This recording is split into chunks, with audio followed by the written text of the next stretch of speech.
Good afternoon, good morning, good evening, depending on where you're coming from, everyone.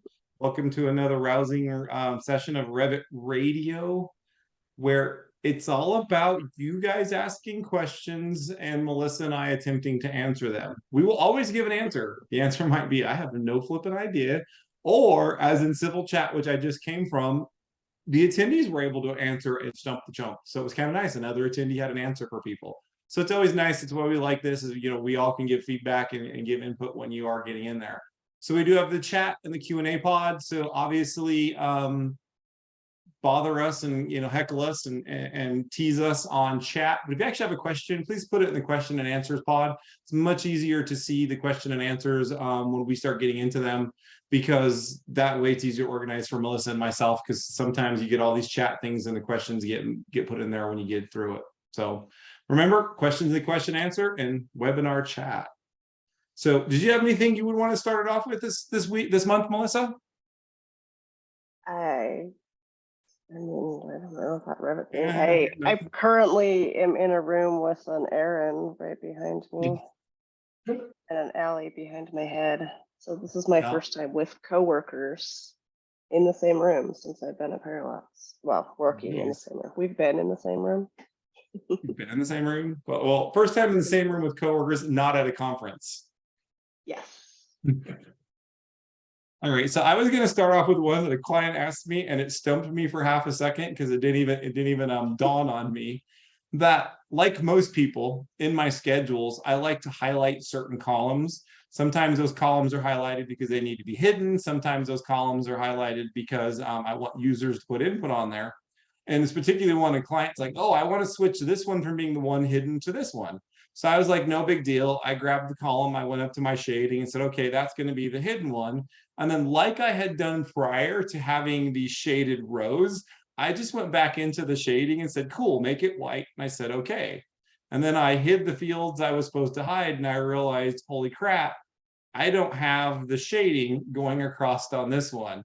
And I was really stumped for a minute. I'm like, okay.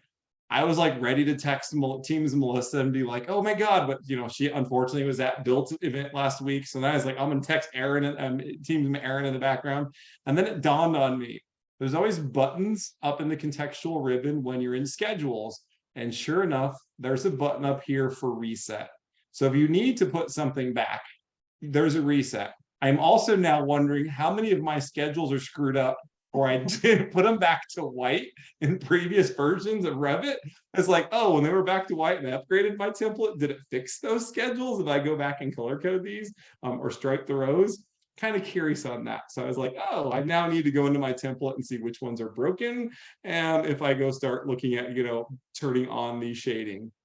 If you were curious and didn't even know that you could stripe every other row, depending on the version of Revit you're in, Revit 21, there was a button up here called Stripe Rows. It was right next to Freeze Headers. It did come out the same time Freeze Headers came out. So if you're in Revit, I believe it's 21, there's a Stripe Rows up here. You'll also see that we have the capability, and I'm going to zoom in really, really, really tight just so you can see this, to freeze the headers. So that was a new one that came out in 21. So if you scroll up and down, you can finally have frozen headers in there. If you didn't know this, you can also hold the control key or go into the lower corner. So you can control zoom or go into the lower corner and actually change your zoom percentage. So if you need to zoom in, zoom out, I do this quite often when I'm presenting so people can see the schedules, but you do have that. And if you wanted to shade the rows, like I said, 21 Revit, you had shade rows up here. In 22 and newer, it might have even been 21.1, I'm not exactly sure. In your appearance tab, they moved it here because now you have the capability to actually print it. So if you want to stripe your rows, you can stripe your rows. You can change the first row or the second row color if you want to make it a dark black and olive, whatever you want. And then if you don't want that to print, you can come through here and still say, oh, okay, show it on sheets, or don't show it on sheets when you go through and do that. So you can see, pretty easy to do. Obviously, that's not a schedule that I broke, which that probably would have been one where I had something hidden or not hidden or something like that. So looks pretty good there. Olive is a horrible color. The other thing that I always liked to show people when we're getting into this is I always see people come up with names of their schedules for what they want in the view titles. Like they might want something in their printable schedule up here to be like, oh, you know, floor plan general notes, and then they have reflected ceiling plan general notes, and then they have something else general notes. And when you start getting into all of this, then all of a sudden these are all not grouped together under a general notes in your schedules. So I don't know if what a lot of people knew, and this is funny, when I first realized this, what I would do is I'd be like, oh, I don't want this to match the sheet name. So I would insert a row below the selected, and then I'd have to go through and click in these cells, click out here, and then click in these cells and merge these cells. And then I could type in whatever I wanted, right? And then once I did that, I'd come up here and say, oh, let me go ahead and delete this row. And now it just has whatever I wanted up there, but the schedule name is still the schedule name. That was before I then realized that when you click up here, just like the reset button here, there's a button up here to clear the cell.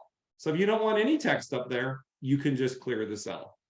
If you have cleared the cell, or you have went in and typed something else in and you want to get it back to match the sheet name, up in your ribbon on the far left under parameters, you can choose what you want to be showing up there. You want to select information from the project information, or do you want to select data from the schedule? So if I go to project information, I could choose the building name. Cool, my building name doesn't have one on here, or that was sheet name I grabbed. Or you can cruise up here. Oops. Click in here again. So I can choose from schedules, project information. If I go to project information, right, you can grab, oh, the project name. This is my Revit template. Or more importantly, you're probably going to be going from the schedule and you're going to be pulling that view name. So if you did break it, you want to bring it back, you can say view name, you can hit the clear cells, whatever you want to do. So when you're in schedules, do pay attention to all of the buttons you have up here in the ribbon. I also discovered recently that not everybody understands, like I just showed you, you can insert rows above or below. So you can say, hey, let me go below selected, let me go below selected, let me go below selected. I can then change the width of this column. And so I could basically start coming in here and creating a really dumb table if I wanted to. I could change that font from 1/8 of an inch to my 3/32 of an inch, right? Then I can come in here and actually change the size of each row if I wanted to. Oh, that should have been 1/4 of an inch, right? So I can start coming through and playing a lot with all of these when I get into it. 0.25, right? And then if I wanted to, I could do a dumb table, like I said, and do a 1 period there, and then say this is a note here. I'm going to probably want all 3 of these once I get these 3 to be left justified. So you can use this as sort of a dumb table if you really, really, really wanted to. And I know there are a lot of add-in utilities, Ideate tools, PyRevit, I think, has one where you can bring in a Word document. Basically what it's doing is creating, or an Excel document, it's creating a dumb schedule where there's a filter like, hey, I want to filter this out to where the grouping equals Homer Simpson. So it's only going to show me Homer Simpson scheduled stuff. So basically it'll blank it all out. Then I can go into my appearance and get rid of the titles and headers, right? So now I'm basically, oops, you gotta have one of those on. Titles I did not want to get rid of, excuse me, just headers. Show titles. Right, so now I've just got this dumb thing I'm using for tables to do whatever I wanted to do. Right, add my notes. The nice part is if this is a really long note, or if you do a shift return on this note, you can add multiple lines on the same note, right? So you can have that capability to go through and do all of this as you start getting into it.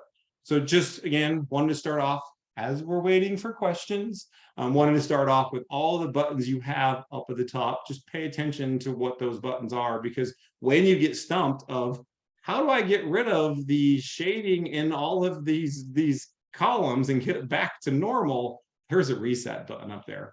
The only downside to it is if you did try to change something, like come in here and change this font to be bold, I'll bold, italicize, and underline it. I did do that in the header here, but if then I click here to get rid of that and say reset, I am going to lose any header formatting that I went through and changed. Again, that is also something else you can do. You can change header formatting fonts. Gee, I wanted those all to be bold, right? If you only wanted certain ones to be bold, whatever you want to do. And I do that quite often in some of my schedules as well. I think this one has some of that. Yeah, like this one is bold. So I bolded the ones where I need user input and color coded the columns to be yellow. So, hey, the yellow ones are for user input, et cetera, et cetera. So I don't know. Is there anything I missed on that, Melissa, that you can think of that you guys use awesome often? I'm sure there's plenty that you missed. I have to say that going back up to the parameters thing in the top left, that's one of those things that I always remember as possible, and then I have to go search out Steve Stafford's blog and be like, oh, duh, it's right there, like every time. I don't think I know Stafford actually blogged that one. When I stumbled across this one time, I'm like, well, you dumbass, it's right there. How Yeah, could you not have seen every that? single time I'm like, okay, I know Steve had a blog about this, and then I go find it, and then I'm like, oh, it's literally right there. But I guess that sums up a lot of Revit. That's actually funny. I don't think I realized that you can click in the header and it shows you that's coming from areas. And then if I click in here, can I change that to be count? Interesting. I I mean, think I just I can't tell if realized that's good or this. bad.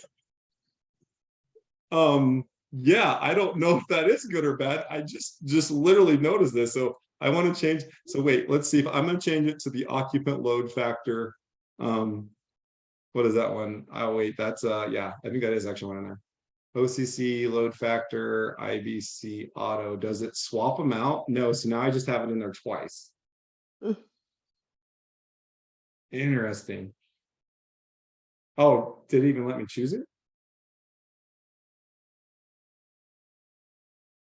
Very interesting. Yeah, so I didn't realize that you could literally just change. So then is that good? And then if I go back to fields, did it, so we have level, yeah, it did change it out. And it kept all the formatting that you had just done? Because that Yeah, could be a bonus. If you have a column and you've set up all your formatting and then just you're like, swap it shit. out.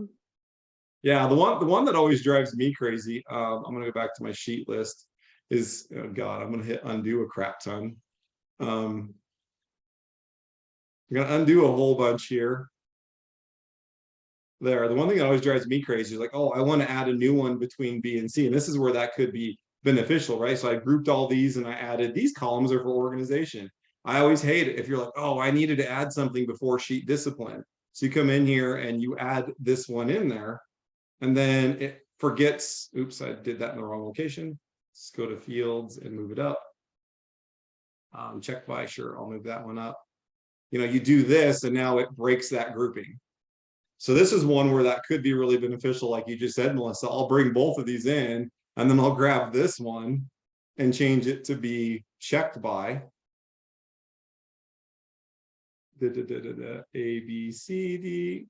Wait, why don't I get? Oh, this is only ones you're not using. It only gives you one you're not using. Oh, okay, so you can't Interesting. take one that you've already got. No, you can't take one you've already got.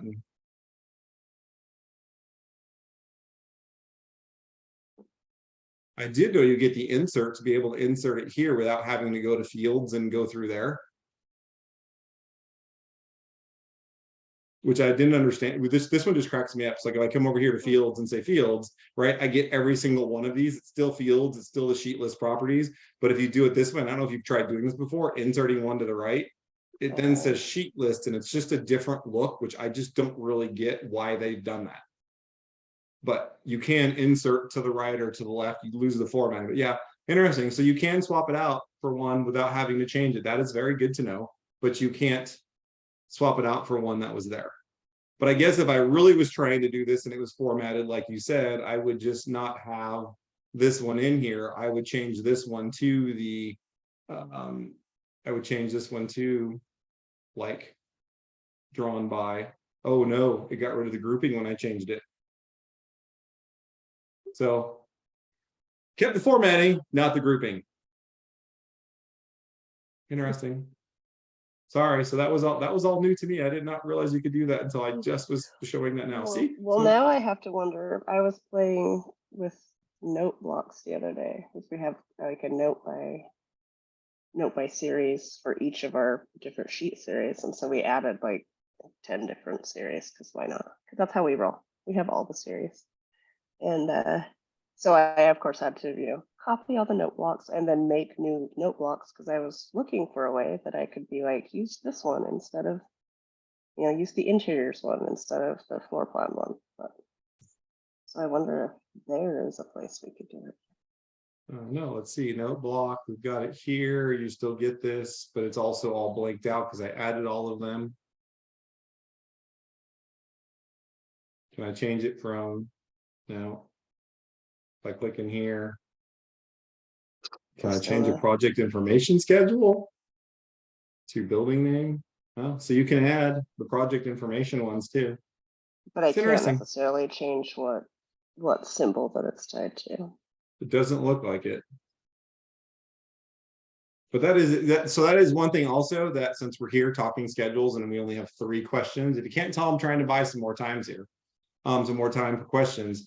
That a lot of people also don't know that when it has this select available fields from, depending on what it is, you can choose different values. So if I'm in like any sort of other regular family, and we cancel out of this and go to a door schedule.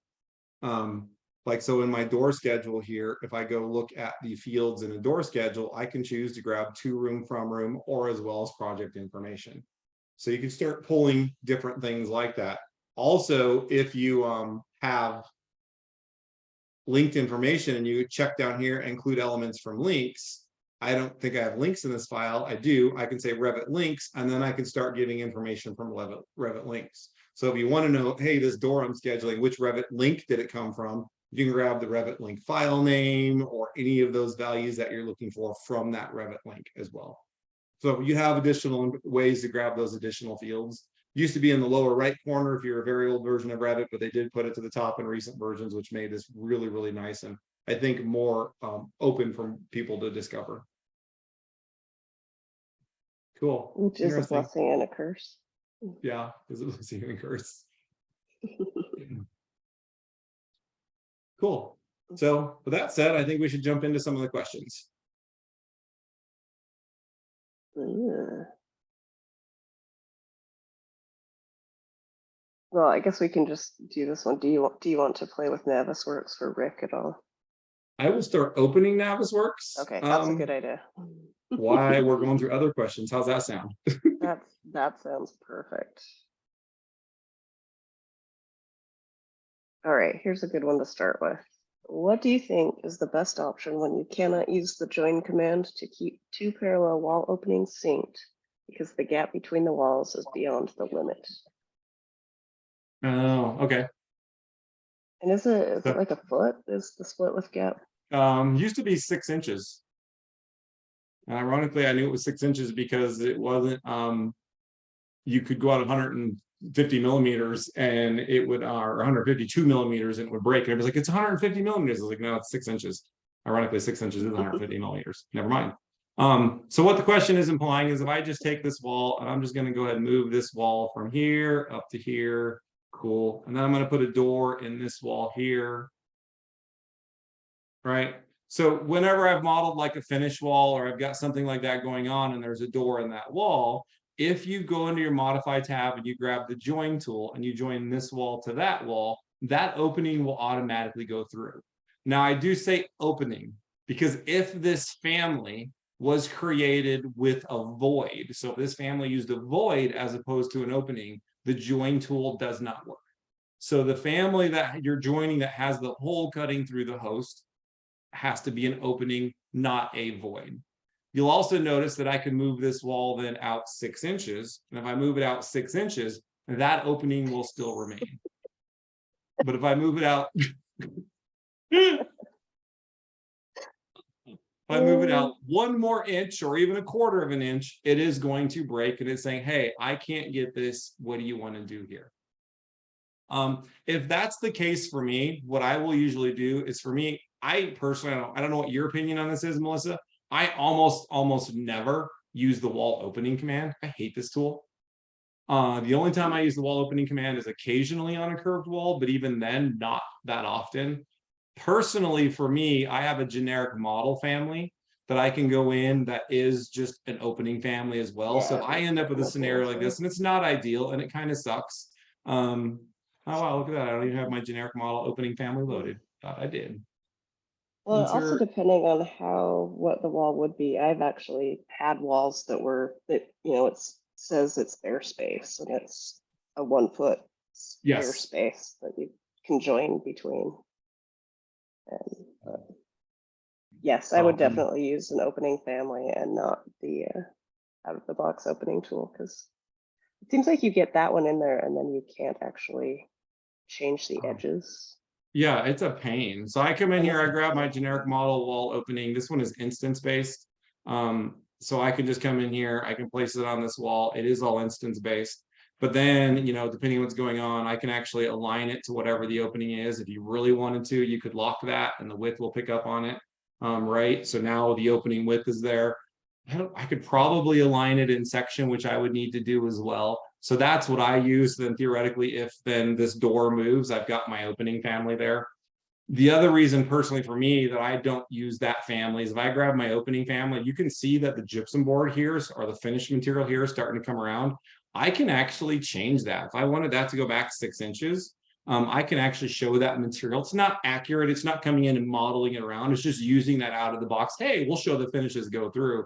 But my opening family actually uses the wall closure on the reference planes to allow me to do that. I also I have the capability to add headers. So if there's going to be a header in there on one side or the other, I can turn that on or off. And then if I'm using this structurally, because I do both, I can also show the little X to show an opening in plan.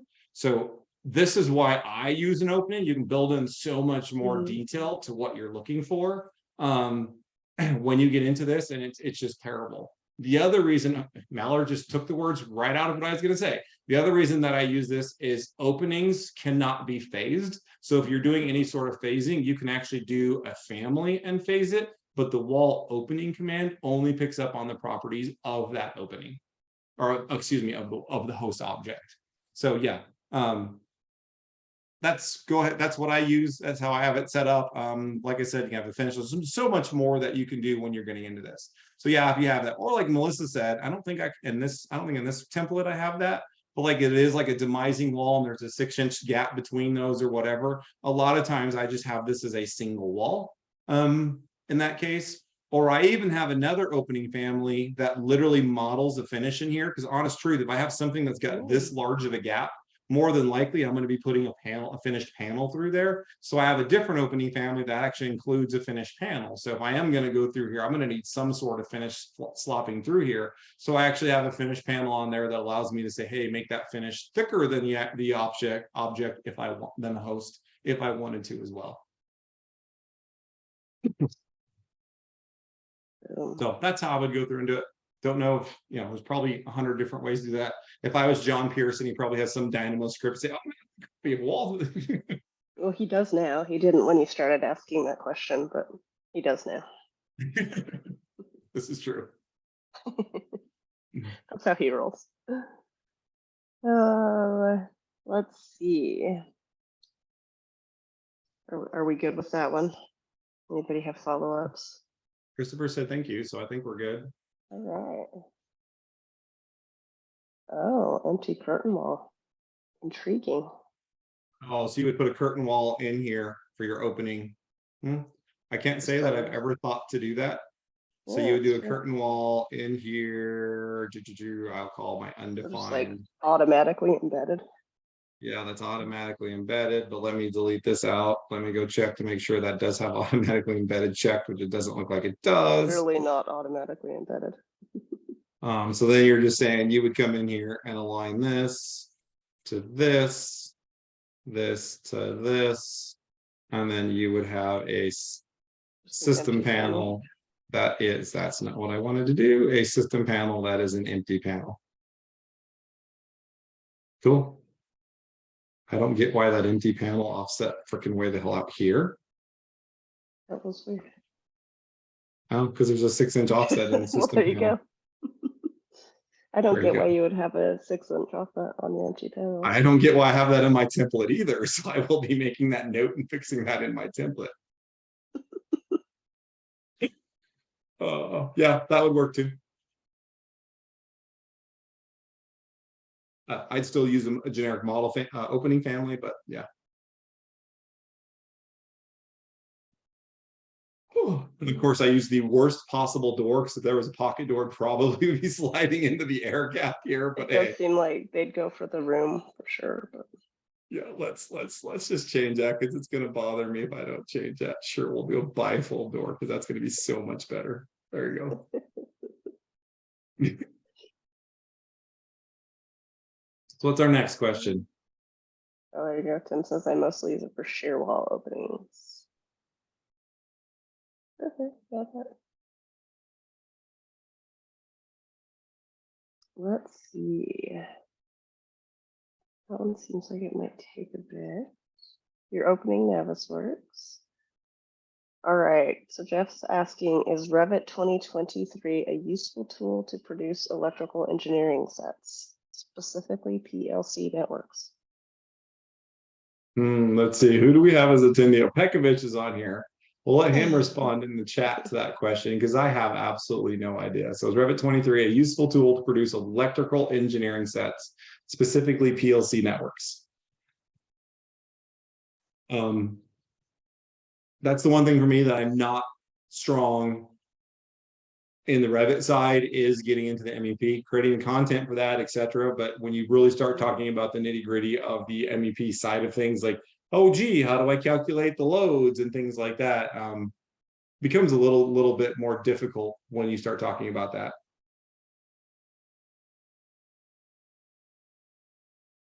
So we'll see if Jason responds in the chat with that one.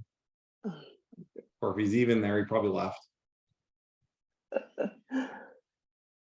Can you blame him? All right, so we'll hopefully see if Jason gets that one. Michael is asking if, oh, see, well then where's your answer, Jason? You can't just say you're here. You've been called out, dude.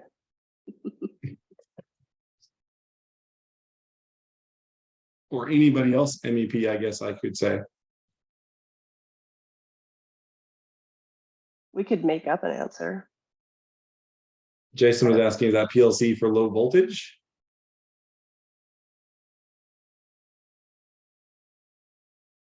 Because I'll admit I'm about ready to make up what PLC stands for. So.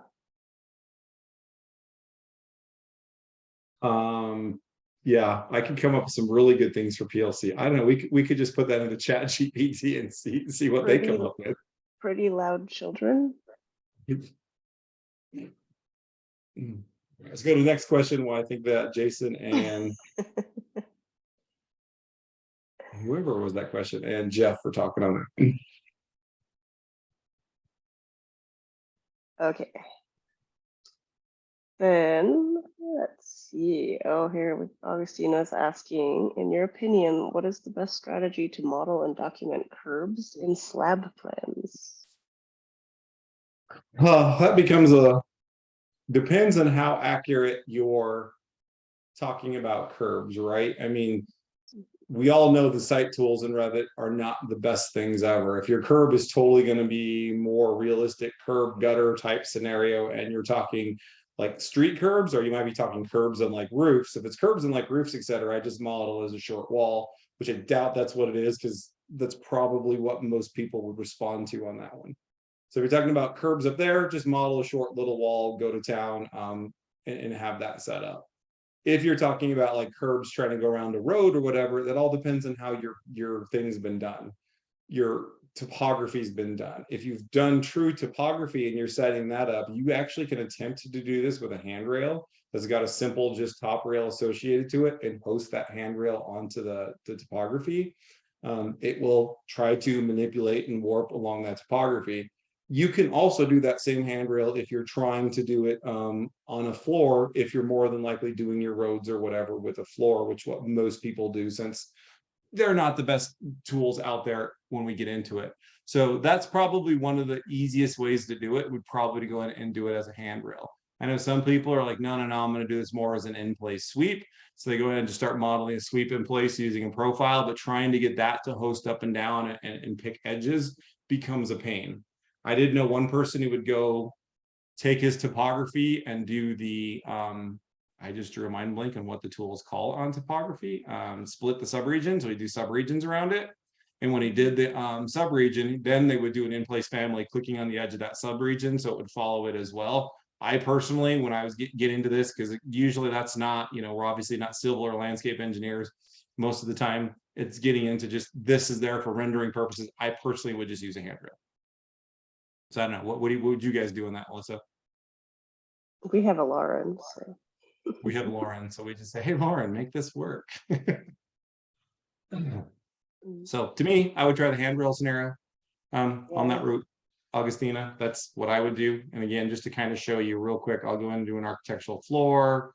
This is going to be very simple and straightforward. But even if I come up here and add a split line here and just a point here and here, and then I start taking these and changing some of the elevations. 5, this is going to be overly drastic, 99, and we'll take this whole thing to be 102. Oh, it's concrete because we're cutting through it. I thought I had some sort of new tag automatically. It looked like when I zoomed out, it looked like a little label on like the contour or something. This isn't a contour. But then when you go to do your railing, so if I come in here, architecture, do railing, you can say pick new host, and you can then pick that floor or the topography as the host. And then just so this isn't simple, we'll go from here to here to here. And then we'll do a tangent arc off of that. That's not tangent, that's fillet, that's circle. Tangent arc from, come on, there to there. Cool. And then I say finish. You will see that when we go back into 3D that is going to be in a phase I don't have turned on.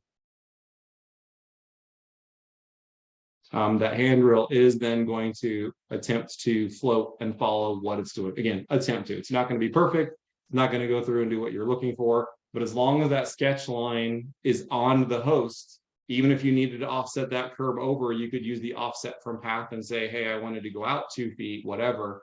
As long as that sketch line is on the host of that slab, then you should be able to somewhat get that accomplished with that curve.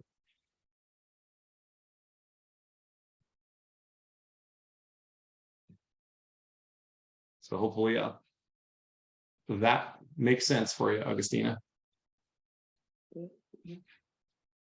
Although looking at the question is talking about slab plans, which would make me think that perhaps it's.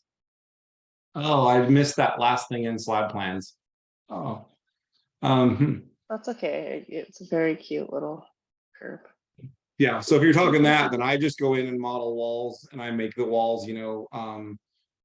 I have a question for you guys. When you're modeling really short walls, how do you model your walls? Do you make your walls unconnected and say like a foot tall? Or do you go from level 1 to level 1 with a top offset of a foot? I think I've possibly done it both ways.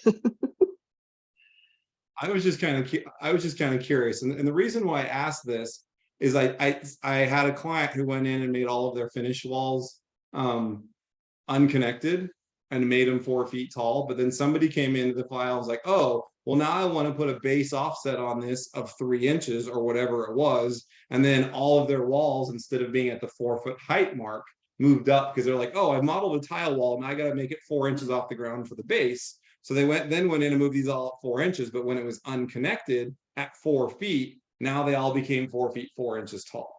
And they went into their documentation going, oh my God, who screwed this up? What's going on here? So this is where I brought out, the only reason why I bring this up to a lot of people is you can say up to level 1 and make a top offset of 1 feet. That way you're maintaining a fixed height, as opposed to just saying, hey, I'm going to be unconnected at 1 foot, which you can see as I play with that value for the offset, then the wall's moving up and down. So only reason I wanted to bring that up. So if I was talking curbs on a slab plan, then yeah, I would probably just be modeling those with walls.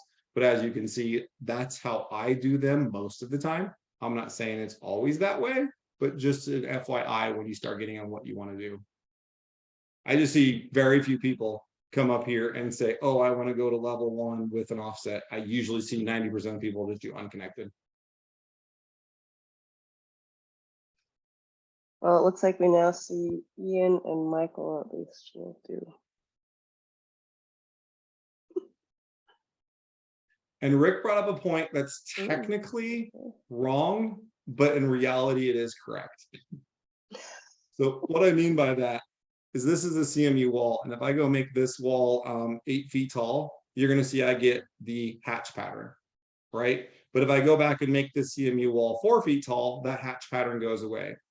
in the help file, and I've been telling them this for a decade, that the help file is incorrect.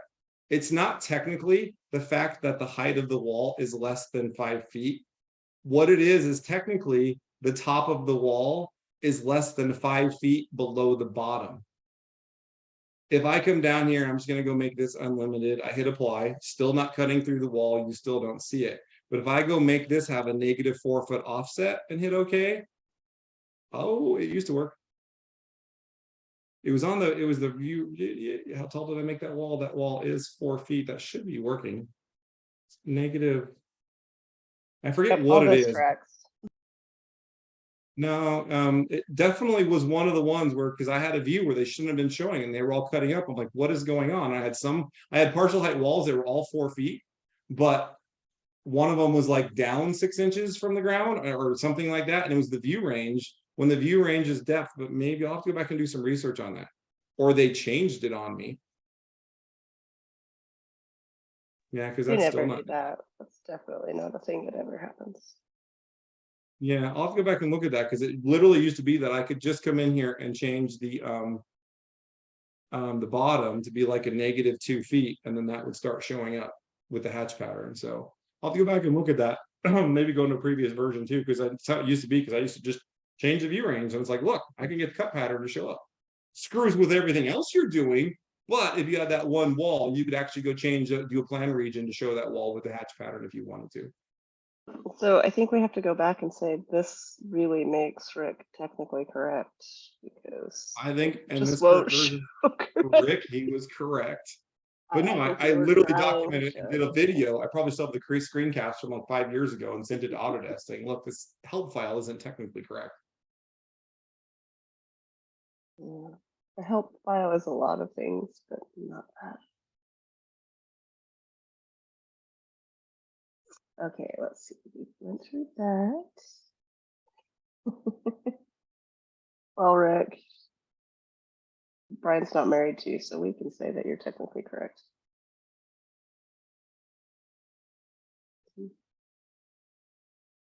Let's see. Oh, Michael was asking if you have a non-remodel the entire thing workflow for 3D printing models of buildings when it's not intern season.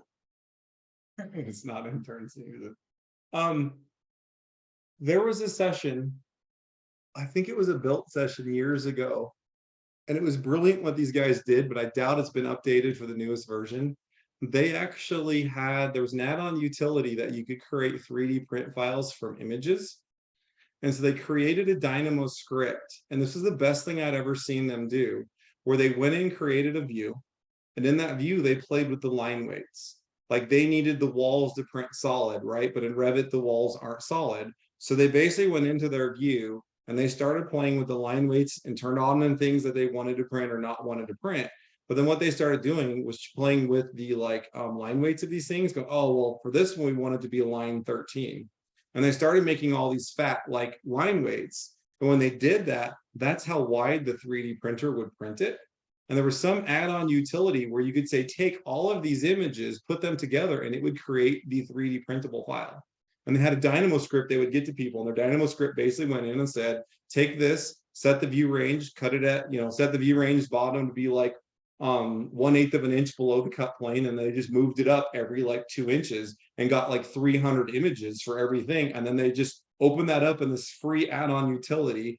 I'll see if I can find that session, but they basically opened it up in this free add-on utility that would then create their print file. And they were just literally from any model, they would just apply that view template to a view. They were done.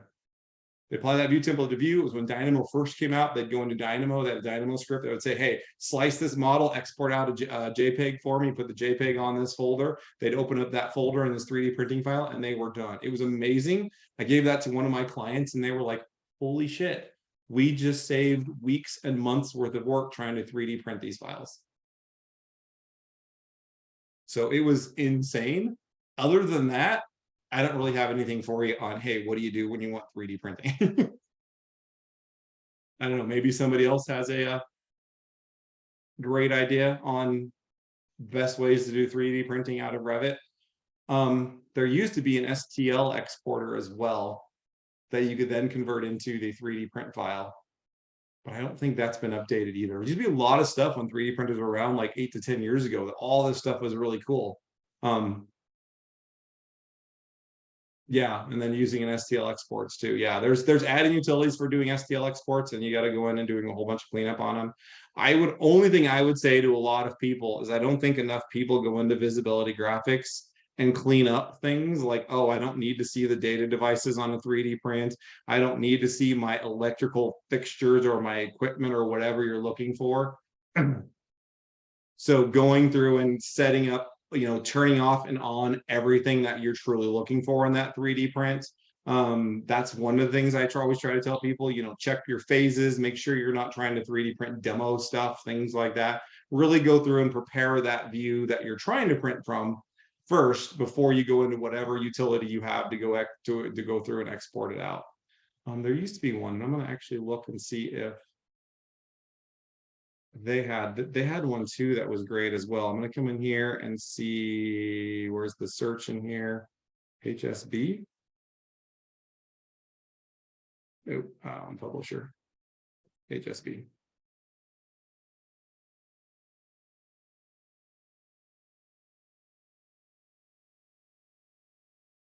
Maybe it's this one. HSB used to have one. They're a wood construction company that did a lot of mass timbers, and they started creating add-on utilities for Revit to actually get them to data to create their to produce their mass timber like cut sheets and whatever, and automatically put it into their programming. And they had one as well for a while that would go into 3D printing. But again, I haven't been out there. I haven't looked out there in a while because I haven't done any 3D printing.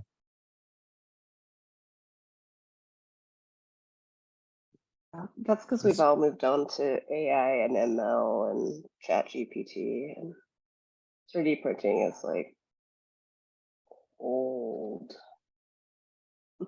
Yeah, HSB CAD is them.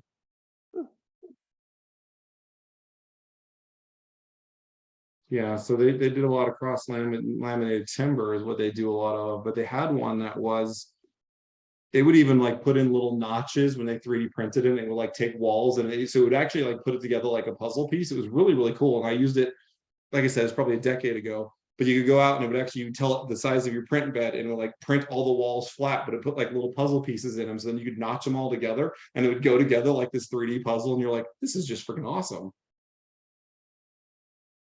That's the cross laminated timber. I don't know what this one is.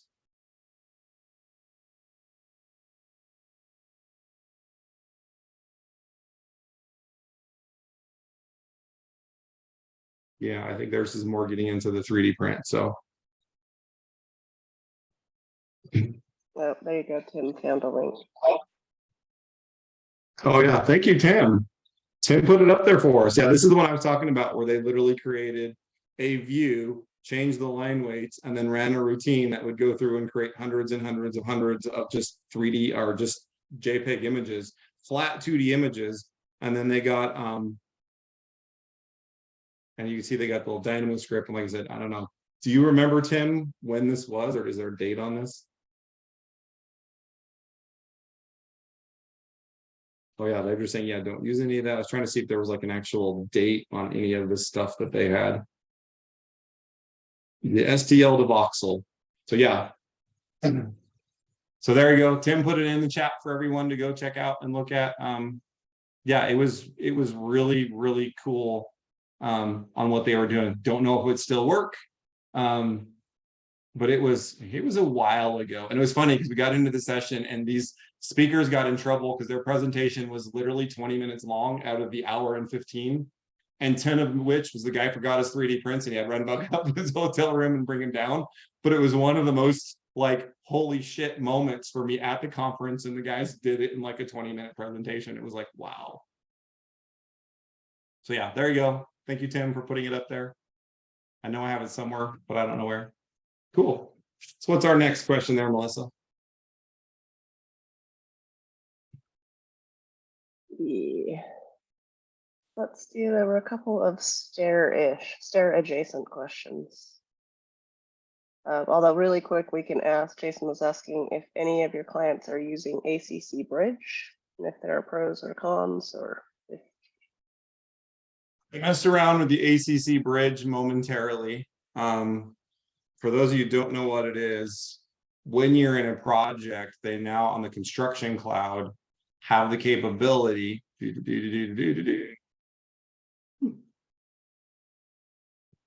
I'll choose this We had to say one. allegedly. But when you come in here, there's this thing called bridge. And so theoretically, what this is you can start bridging to another project.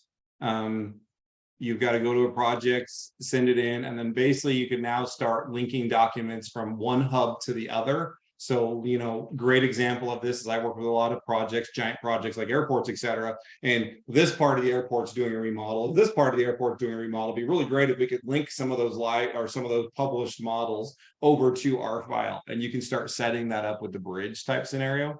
I played with it a little bit, did not get too far into it. And no, I don't have anybody who's actually starting to use this, but there is some, you know, help about this, et cetera. I'll just go ahead and put this in the chat. There is some help information on the bridge if you wanted to look into it, but no, I haven't seen anybody get into it to see the pros, cons, et cetera. I played a little bit and it's like, yeah, okay, this is going to be great when I actually need to see what's going on. Is this going to be like desktop connector though, where we really needed the thing, but it doesn't quite play how we hoped?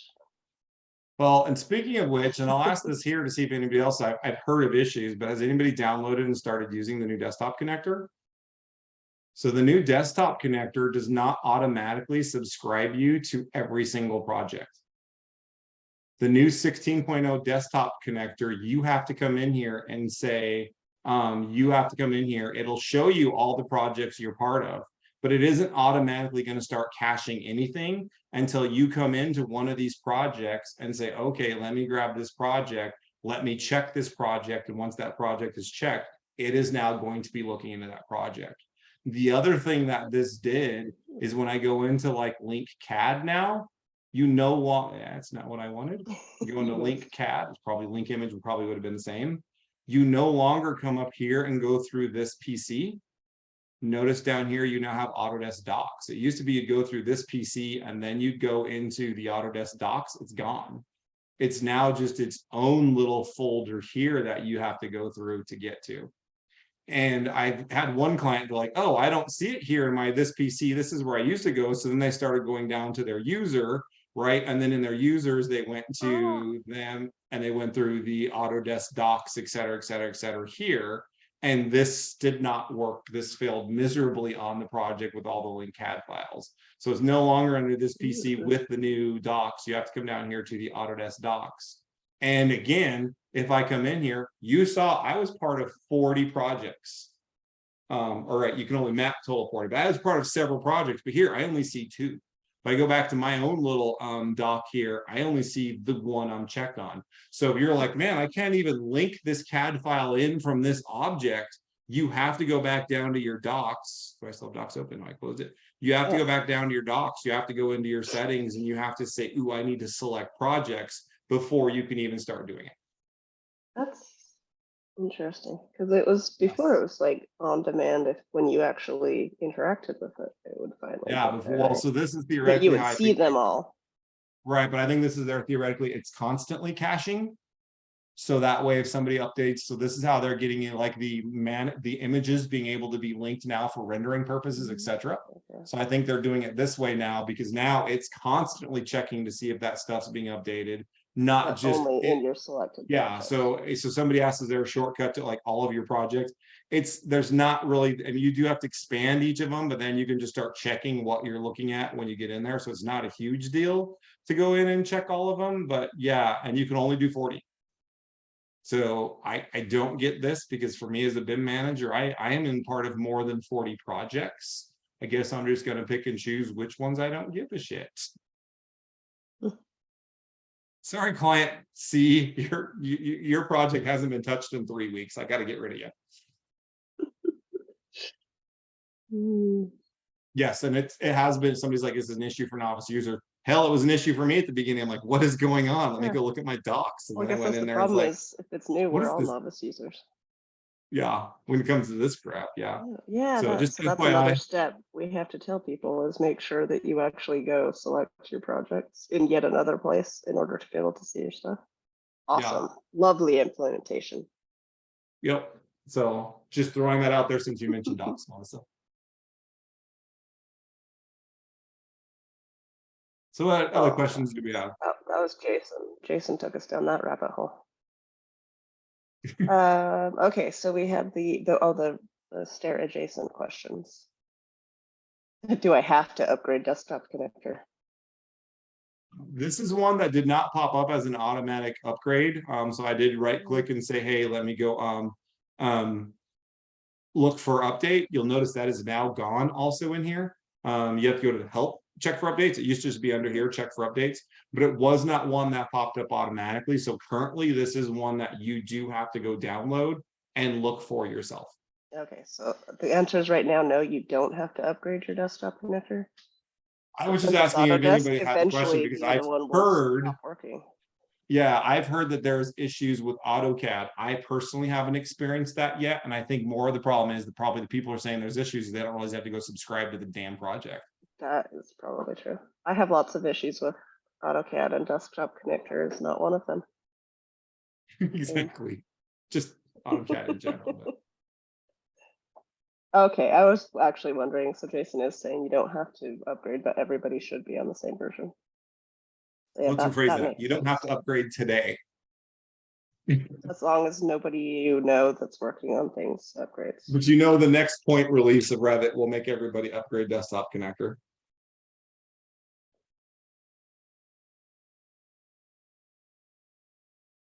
Oh, yep, and Aaron, not me, is saying that you have to eventually. I'm in that camp. I'm assuming right now they'll be like, oh no, it's fine, and then one day it will just stop working and or break all your stuff if you don't.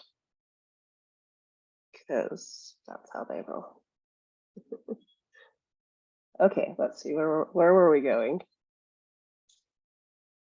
Let's see, Jacob's asking on railings if you prefer to use offset from path, instance, or baluster offset as the type property.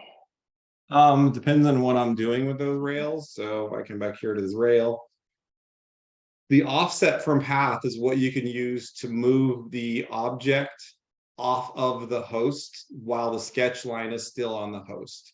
So when I come in here, like if I need to sketch a rail that's on a stair, that sketch has to be on the run of the stair. But if I want that handrail to be on the stringer, I can't draw that sketch 1 inch off the run. It has to be on the sketch. You have to use the baluster offset from path.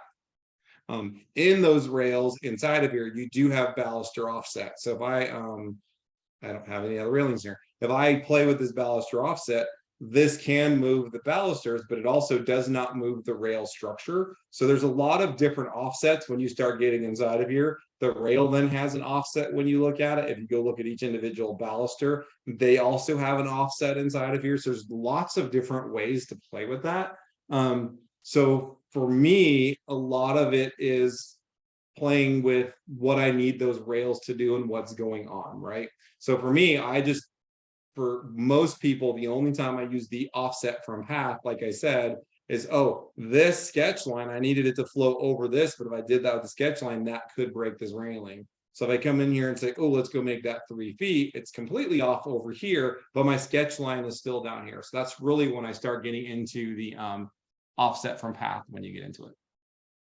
Otherwise, the railing is defined as the railing. This is just, hey, I need to get it off of my sketch or I need to get it off of my host for the sketch mode. And then Ian followed up with, what about the 3 or 4 run stairs with railings on the top runs?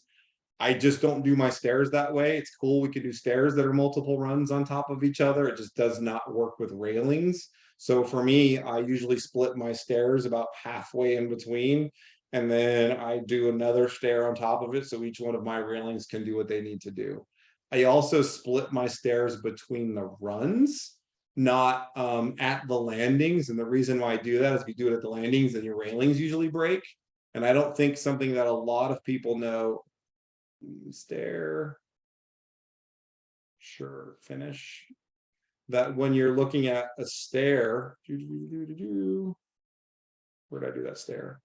You can tab select and grab a stringer, and you can actually say the lower end or the upper end, depending what it is going to be vertical cut or perpendicular cut.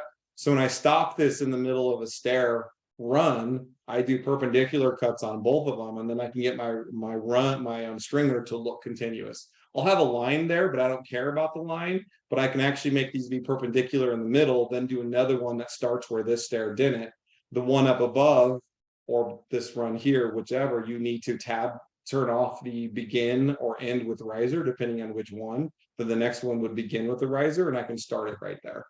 So that's how I do it. And then I bring the handrails halfway down through the stair. And when I do that, now my handrails all look like they line up much nicer than trying to do it at a landing where you then end up with a jacked up weird corners. But yeah, in SD early models, no, I just do the multi-run stair. I don't give a shit. I'm getting 500 warnings on railings and they overlap and they're wrong. I don't do this until I get into CDs.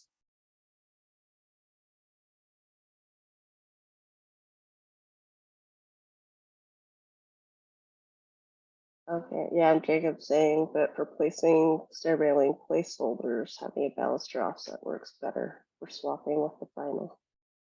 Yeah, and the other thing that's actually funny about when you're creating a stair, if I go create the stair again, most people don't pay attention to the railing option up here while you're creating a stair. So you're doing your stair, you can choose what railing do you want to be using. Do I even want a railing associated to this? A lot of times I will choose a railing, but then you also have the option, is it going to be on the tread or the stringers?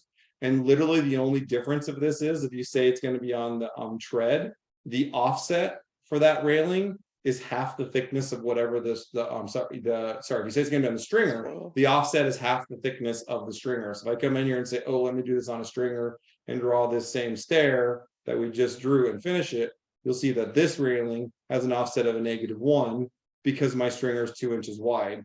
But this one had an offset of +1 because my stringer is 2 inches wide. If you change a stair out to have a different thickness stringer, it'll automatically, depending on if that's tread or stringer, change that offset from half. Or you can say, don't give me one at all. And again, sometimes internet. So personally for me and my, this template hasn't been updated, it's got upgraded, but not for my latest version. When I have a placeholder, I call it, it's actually a 16 by 16 that I bury in the stringers that I leave with every stair, because I don't want to have to come back and draw a railing and sketch it, but I don't want to see it in SD. So if you go zoom into my standard stair, there's like a little 16 by 16 inch run going right here through the middle of that stringer.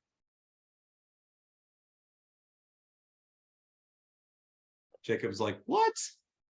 I did not know that. Again, just like with schedules, when you're creating stuff, look at the damn Revit options. I swear they sneak them in there.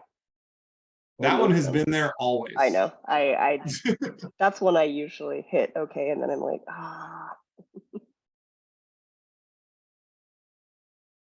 let's see. Okay, our other one that was stair adjacent from Tim was, it would be interesting to know if there's an alternative to understair fire rated drywall assembly that follows the shape of the stair. I've used floor with modified sub-elements in the past, but it's not efficient. No, And so I've totally done a sloped ceiling, and yeah. No, see, you guys are all thinking wrong. I know he uses a railing, I'm sure. I use a railing. I love railings. I do a lot of crazy weird shit. The one thing I will say though is if you do a railing, it is a railing. So if you're trying to say it's a rated assembly and you want to tag it as like a ceiling or a floor, you're not going to get that tag. You'd have to create something custom to it. But if I look at, now I just got to remember which stair has it. But if I look at, I think it's, no, it's this one. If I look at this stair here, you can see I've got this gypsum board underneath there, gypsum board looking, and that is my rail. That is gypsum. And the reason why I do that is if it's a railing, it will move with the stair, right? So if the stair moves, the railing's going to move with it. If the slope changes, the railing's going to move with it as well. So for me, I do it as this. Downsides to this is it does not calculate materials because railings do not show up in a material takeoff. So if you're trying to do material takeoff, it will not show up in that material takeoff. But yeah, you could do it as slope ceilings. I've done that. I've done ceilings by or roof by sketch or roof by extrusion, just so I could draw it easier, not have to figure out the damn slope. But in all of those, you've got to play with what that's going to be. it is a railing. You could go in and start doing multiple layers if you wanted to. So like, if you're like, hey, that's rated, I could go edit the type of this one. I could go edit the rail structure and just start pulling in different profiles. The other downside to this is if I have a 36-inch wide stair and a 39 and a 48, whatever, I've got to have a different profile for each one of those widths. It's not like it picks up on that width automatically. So you would need to have different width gypsum 39 inches wide, gypsum 62 inches wide. So you would need to do that. But this is how I do it. Again, like I said, a lot of the ways when I go through and set that up, I do these on purpose because in schematic, I want to make sure that this is updating with the stair and it's still kind of being displayed. Right. I tweeted this one, I don't know, back in Steve Stafford actually put this in his blog because I brought it up in one of the beta forums way back when, like in 2009, I think. I also use railings for things like head clearance. So I have a head clearance railing that when you look in this, that way I can just swap my railing out that's there, see if I'm meeting the head clearance in my sections or whatever, and start going through and setting that up. And then even in like this one, this little magnetic strip, or sorry, reflective strip, that's a railing. 1 baluster per tread, go through, set it up. I've now got a railing sitting inside of there, which I then took that one and extracted it to this one for one of my clients because I needed to show like a carpet finish, but they needed it to be narrower than the stair. So again, this is a railing. Like I said, if I take the stair and move the stair, this isn't some modeled in place extrusion. All of that stuff comes along for the ride. Yeah. Our next question from Michael is, what do you not use railings for? Well, I mostly use railings for railings. You Exactly. can see in here, these are all the crazy things I've done. Stanchions. I have a lot of clients that do things that have a lot of line queuing in it. Those are railings. Yes, this is a railing that's used often on courthouses or secure facilities. So that's a railing. My chain link fence is also a railing. If we go into realistic, it looks a little bit better. But yeah, I use railings for a ton of stuff. So yeah, you can see there's my little chain link fence. And then I even did one, I don't remember who asked this one. I think this was, I don't remember. I even have barbed wire fence. It's all 100%, even the foundations are part of the railing. It's just understanding a railing is something that repeats quite often with profiles that get swept along the path. The gates are actually doors. There you go. He doesn't use railings for gates and doors. There you go.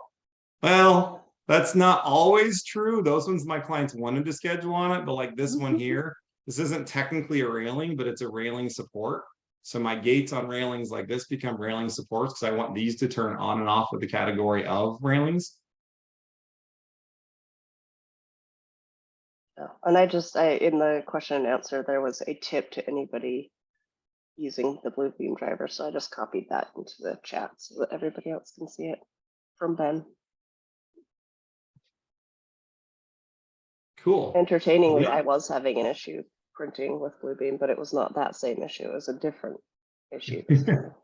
Well, I just did notice we're technically 5 minutes over, but we still have some questions. I'm willing to stick around as long as you guys are, but if everybody starts ditching out, we won't, hold it against you. Sorry, You actually Rick, gotta go maybe we can try Navisworks next month, whatever. No, because then I have to keep track of all these questions for next month. So I'll just stick No, that's on. what I just said Navisworks. That seems Oh. like, I mean, you're welcome to play with Navisworks. I'm not gonna. Yeah, I might have time, and if anybody wants to stay on after, we can open that up and do it too. Okay. Well, so then we have the first one. How do you reset your shared coordinates if your teams messes up acquiring coordinates? That As never long happens. as long as you are in Revit 22, or was it 21? I don't remember. Might have been 21. They added reset shared coordinates, and oh my God, in the last 5 years, this is probably my personal favorite feature. Oh wow, I got a halo going on over me. This is probably my personal favorite feature on this because I've literally used this twice this week. I went into one project where the client like unclipped the project base point and moved it and unclipped the shared or the survey point and moved it all around, and they were doing all this crazy shit. And they're like, we just can't get these shared coordinates to work. We don't know what's going on. And when you do the reset shared coordinates, it will put everything back to where it was. It'll move the project base point back to the internal origin. It'll move the survey back to the origin. If they had been unclipped, it'll reclip them. It just resets it all. So when somebody's done some serious foobar on your shared coordinates, boom, you can just hit the reset. Like I said, one of my favorite features, I don't use it all the time. Ironically, I've used it twice this week, but I don't use it all the time. But oh my God, when I've got to use that, it's like, man, to fix that in the past was like inserting CAD files, acquiring coordinates from that, then removing them and doing something else and doing all these crazy things. The other less severe thing, if you need to do it, is if you have your internal origin, project base point, and survey point turned on. What a lot of people don't know about this is if, say, somebody took this and moved it over. If you select this and right click, you can say move this back to the internal origin. So if your project base point, even if your survey point have been moved, whatever's been jacked with, you can say move to internal origin and move. You do not get moved to internal origin, sorry, on the survey point, but you do get it on the project base point. My personal opinion, the project base point is the internal origin should never be different. I've seen it cause too many issues where people do that, then they're trying to export to Rhino or 3D printing or whatever else, and this just causes so much issues. I never do that. I also never, ever, ever unclick the survey point. But again, no matter what I had done, even if I had moved this over, done whatever, if I go to the coordinates, reset shared coordinates, say close, and then right click on this and say move to internal origin, I'm now set. I'm good to go, including the fact that it even reclipped the survey point.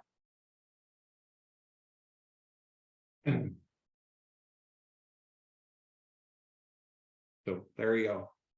Yeah, they gave us an easy button. Yay! They did give us an easy button. This is true.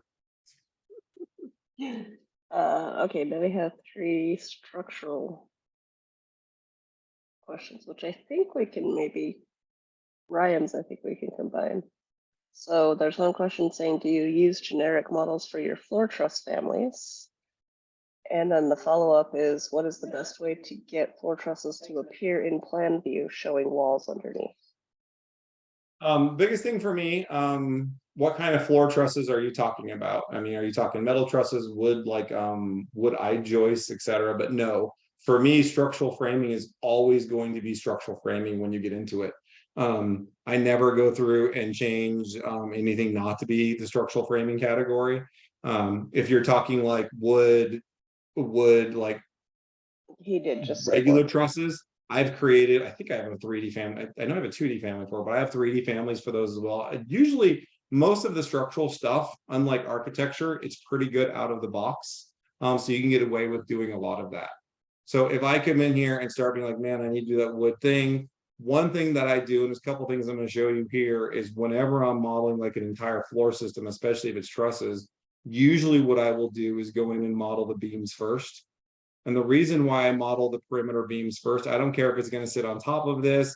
I don't care if it's going to be below, whatever it's going to be. I usually come in and model all the beams first, right? And the reason why I do that is then I can use a beam system to go through and place what I'm looking for. So I'm going to come down here to the regular library. I'm going to go to structural.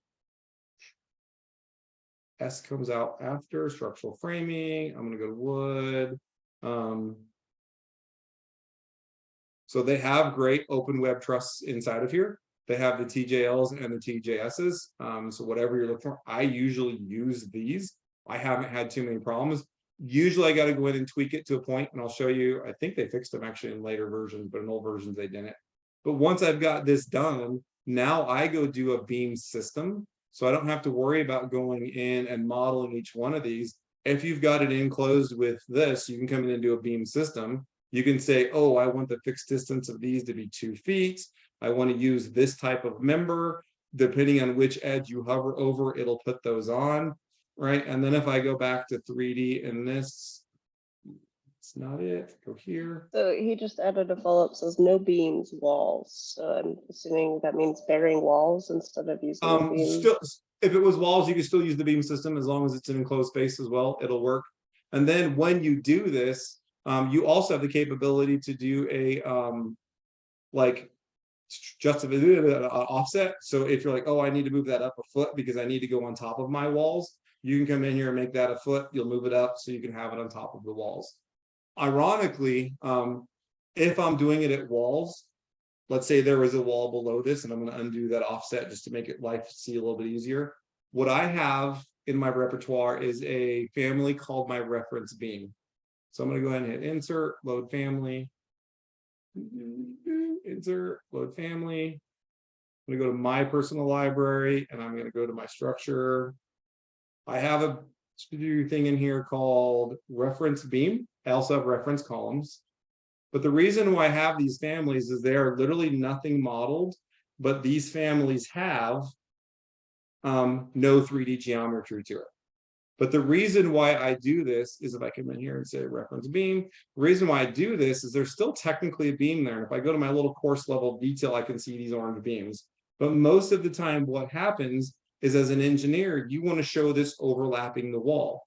But in plan, this is going to stop shy of what it's there. So I can take this reference beam, move it over to get those 2D lines or 3D objects where I need them to be, right? I don't need them to be right there. So if there is a wall below this structure wall, I'm going to go down to depth, sure, unconnected, level 2 to level 1, sure. So even if my wall's running like right here, right? I can still show that where it needs to go by moving this beam. So if I take my little reference beam, right, let's just go say I wanted that to be 6 inches away. I can start getting these 3D modeled up where I want them to be. Get those set. And again, back in the 3D world, I'm going to take this and say top offset is down, but probably I think I grabbed 14 inches, but you get point. Go back into a fine level of detail. And now you can see I've got my trusses sitting down on top of my wall, getting that extension where I want it to be. So I kind of come in here and do those types of scenarios. I use those reference beams often. The other reason why I love those reference beam, I know there's a sloping question coming up, is that I can then take this reference beam here. I'm going to say select joined elements. I'm going to change these offsets to be up 2 feet. And just for craziness, I'll grab this and I'll make it 2 feet as well. I could go make this something different. But now that I've done this, the other question came up is how do we tag sloping beams and stuff? If you've never used this tool as a structural engineer, on the annotate tab, you have what's called your beam annotation. And the beam annotation allows you to have options for level beams or sloped beams. If I have a sloped beam here, inside of here, I can have beam elevation, structural framing beam elevation. This is going to give me those. I literally just say, okay, I've now tagged every single beam. If you didn't want the tag in the middle, whatever, and the elevation at each end. And the beauty of all that is, again, if I take this reference beam and this reference beam and just go change, I think I missed it. Just grab this one and say select reference dot, select join dot elements. Let's go make this one 1 foot. Again, if I start changing any of this, I keep missing it.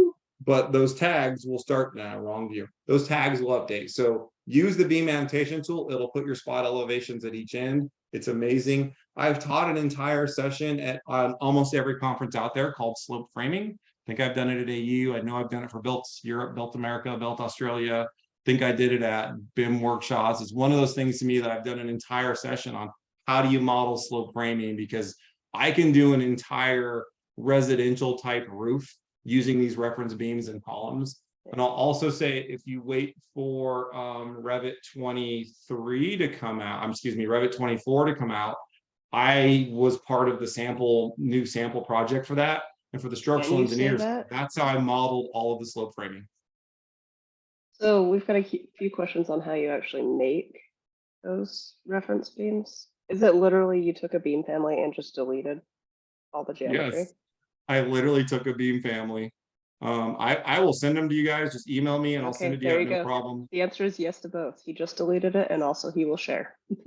I deleted the beam family. I created a 3D model line and I created an object style called reference only that has some bizarre ass line type that's got like a 400-foot spacing between the line. So theoretically, even if you're in a course level of detail, you don't see it that often. But again, there is also a subcategory. So if I am in my floor plan and I don't want to see those orange lines in visibility graphics under my structural framing, I can turn that off, or I have a filter I create as well in case architects need to turn it off. You'll see I have a reference only category. But yeah, I usually do columns, do reference beams to the columns, then attach the columns to a floor, because I think the original question was for a sloping roof. And then once I attach those columns to the sloping roof or floor, as the slope of that changes, all of this updates with the slope. So I don't even have to go back to any of my framing. I change the slope of the roof or floor, and everything updates with it.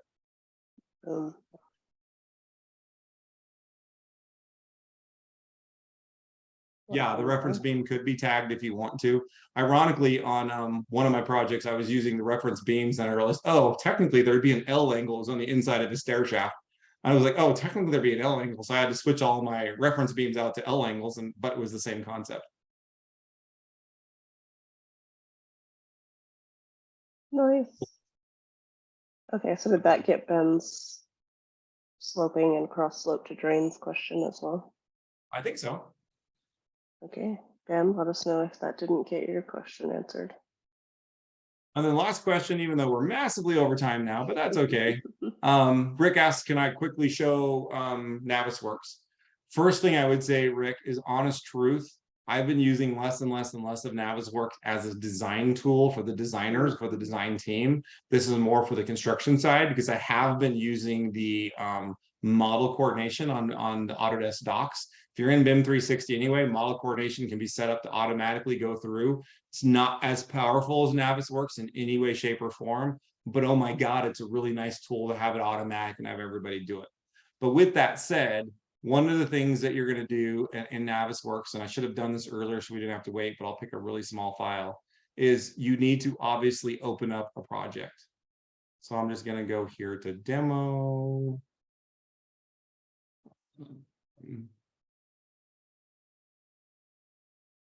Do I actually want to open that one? I don't know if I even have a file in here. I think that one's all in the cloud.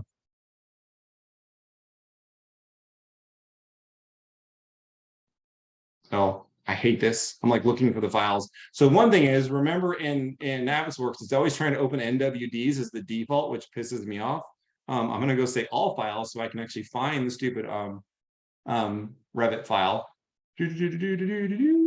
Wait for architecture. Sure, I have no idea what this file is. I'll go ahead and open up the file. So you can open up, if it's on your own server, you can open up RVTs, and what it does is it automatically then goes and creates an NWC. So it's going to create the .nwc file by opening up the RVT. If you don't have it, you're not access to it because it's in the architect's model or whatever, you can always in Revit go up to the export, assuming you've installed the Navisworks tools, but you can go to the export and you can export out. I might not have it installed for 23. If you have it. Oh no, I've got to be in a 3D view.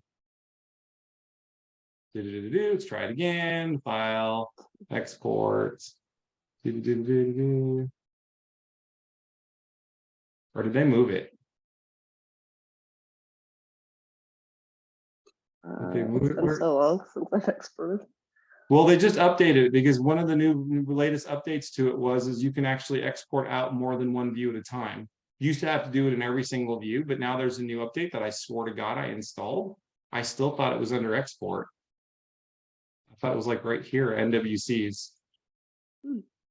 Well, I might not have it installed, but theoretically there should be an export NWC when you do it. And there was a new update to the NWC exporters, which I swore to God I installed. I might have just uninstalled them and forgot to install the update, which is what it looks like, but it'll actually let you check and do more than one view. By default, it did the view you were in, and it would create, it's under add-ins. Thank you, Jason. It would originally create just the NWC you were in. So now it'll go through and allow you to do more than one. And the reason why you might want that is you might come in here and have. Yep, I don't think I installed. It's on the right. It's on the right. It's just grayed out. Why is that not there? It's because I'm in a file I haven't saved.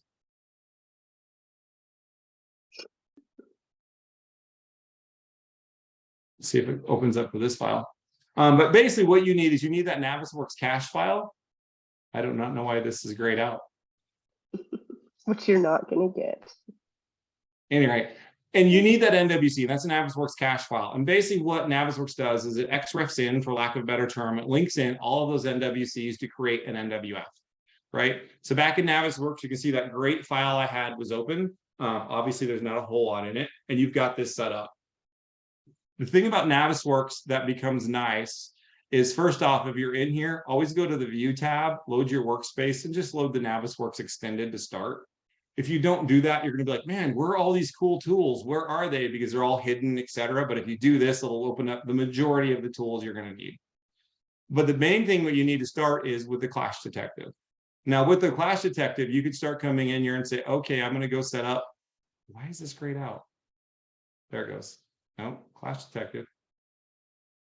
Add a test. There we go. So I've added a test, and you can start coming through here and looking at the things like, hey, I want to really start looking at all walls, and then I want to clash walls to structural framing. I do not ever do it this way. In Navisworks, we have what are called search sets. And what a search set is I can grab an element and start looking at the properties of this element, similar to a filter in Revit, and I can actually start basically filtering or searching based off of these tools. I use search sets for this because when you use search sets, you can start breaking it down to not all walls. I want to look at just structural walls or exterior walls or concrete walls, whatever you want based off of your search, you can actually start setting that up. Then I use those search sets, and they are search sets. So every time the NWC updates, it'll automatically update in Navisworks. I then use those search sets to go through and create my clashes. What's really, really nice, if you've already done all that, you can actually import those. So I have, and I got to remember where the hell I have this on my machine. Hey, look, there's a Navisworks folder. Look at that. I have this clash set already set up. And what this clash set for me, it's an XML file, and I will share this with you if you need it. But what this does is it brings in all of these search sets that I've created, and I haven't looked at this probably in 8 years. But originally, this was all the Revit categories. So basically, I created search sets off of those Revit categories. Then in my Clash Detective, I came in and said, oh, look, I want to go look at architectural handrails versus doors. Right? You think it's crazy, but you'd be amazed at how many handrails run into doors. Or I want to look at handrails to floors or handrails to ceilings. I have all the time architects putting ceilings in the middle of their stairwells. But once you get all of these and you start setting this up, you can set it up however you want. And you'll see down here that my set is, it's looking at selection sets are my rules. So here it's telling me it's a selection set. I'm doing structural framing to ducts. You say run test. Obviously, there's no ductwork in here, so nothing's going to happen. Once you run that test, it would tell you, hey, here's all the clashes you have. Let's do floors to structural framing and see if that gives me anything. So I probably have a set in here. Structural framing, structural foundations, the floor. I might not actually have one. But this is kind of the quick thing. I'll give you this XML file that has all my imported clashes, which then also brings in all of my search sets for you. I have no problem with that. But basically, once you get those, you start running it, and then it gives you these clashes. Then it'll give you the 600, 5,000 clashes, whatever it's going to be, when you go through and set that up. And once you run those, if you fix it, you start assigning it to people, etc. But the biggest thing I can tell anybody is in Navisworks is you start using those search sets. Those search sets can then be used in Clash Detective. Those search sets can be used in Timeliner.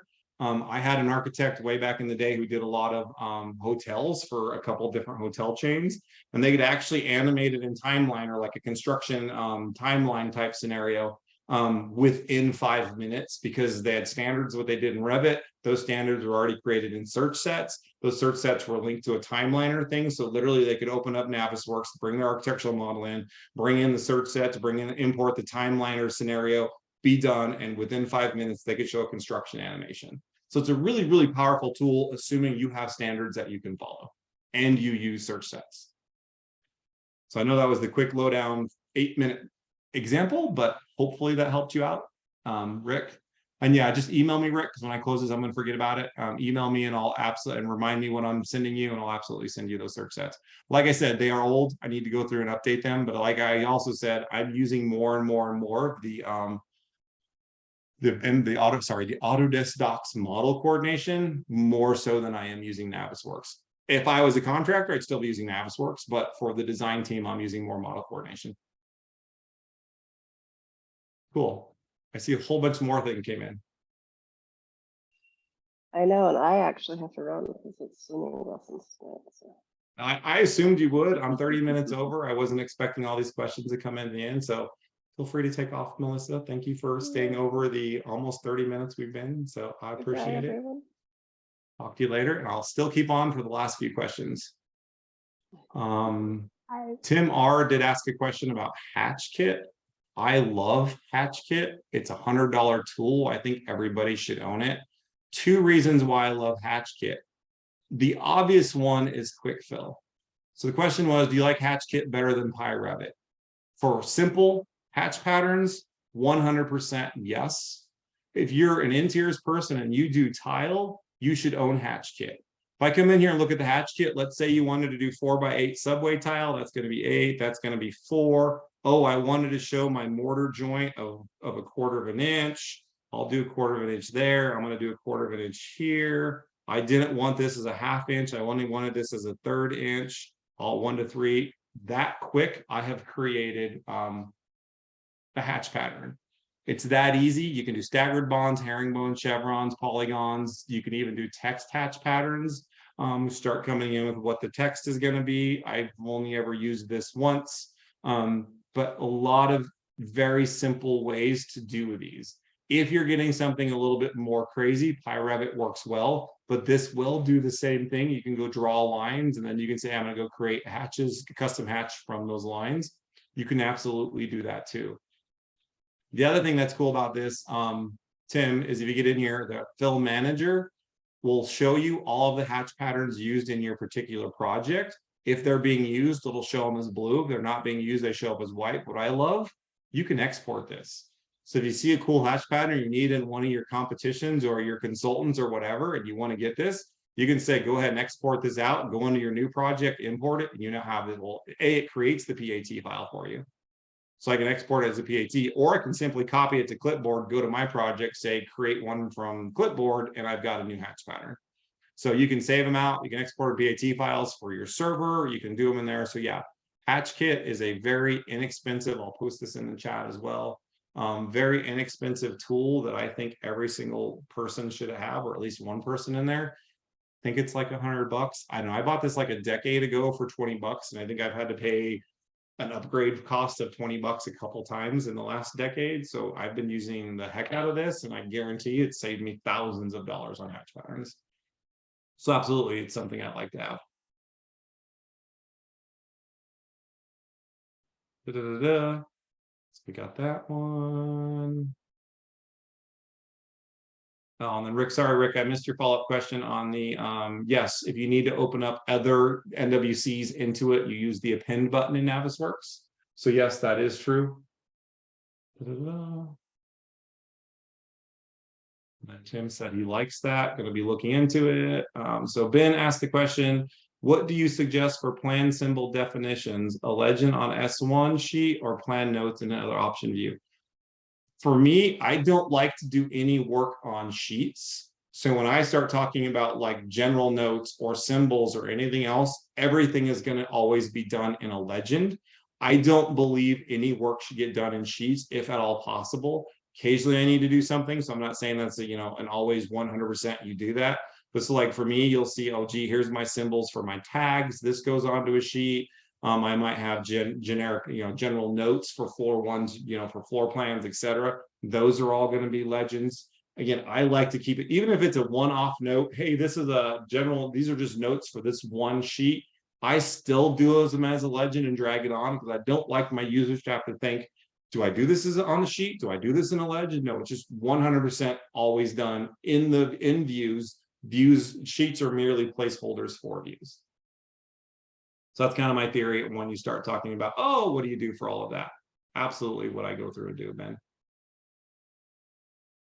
Cool. And I think that answers all of the questions.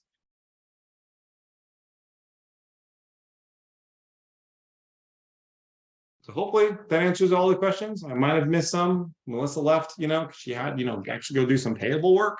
But thanks everyone for joining who's still around. I appreciate you spending an hour and a half of wasting an hour and a half of your billable time to join me. I love it. I muted Teams here. I forgot to shut Teams off on the other laptop. So thanks everyone for joining and spending your time. I will get this posted and hopefully we'll see you guys all next month. Tell your families, your friends, your enemies, and more people we get on here, the better the questions become. Thanks everyone.